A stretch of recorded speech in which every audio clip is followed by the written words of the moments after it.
As people mourn the lives lost and changed forever, local lawmakers are starting to grapple with how the shootings last week might shape the upcoming legislative session.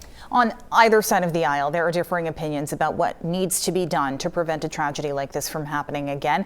The only thing that's clear, though, it will be a dominating conversation. I'm so sad. I am so sad. Sadness is a feeling that for 7 days, Representative Margaret Craven hasn't been able to shake. Last Wednesday, she was watching news coverage of the shootings in her home community. It's very disappointing, and it makes me really, really angry. Craven is a longtime advocate for stricter gun control measures in Maine. This past legislative session, she watched a bill she sponsored to establish a 72-hour waiting period in the sale of a gun fail to get passed.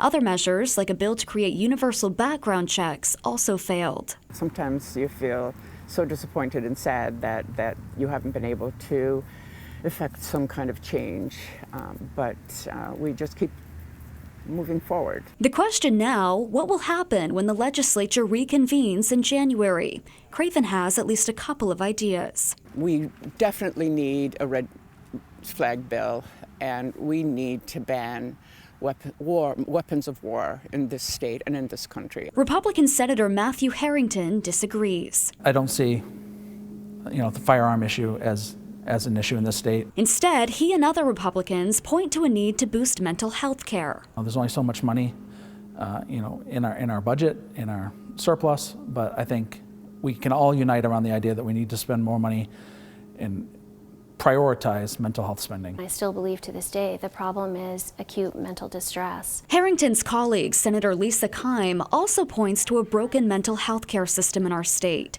She was one of the leading sponsors of the Yellow Flag bill a few years ago and says she's waiting for more official information to figure out why it didn't work to stop this mass shooting incident. I mean, it seems like there was obviously some communication failure, and yes, the process wasn't utilized. I've been struggling personally a little bit with allowing time and space for mourning and grieving and processing, and also feeling this intense pull to move quickly on policy. Assistant House Majority Leader Representative Kristen Cloutier says she's hoping the months to come will prove to be productive as leaders work to find compromise. That's actually part of the work that I really enjoy, is trying to find common ground with folks. But it will take months, maybe longer, to find out if any common ground can be found on this issue.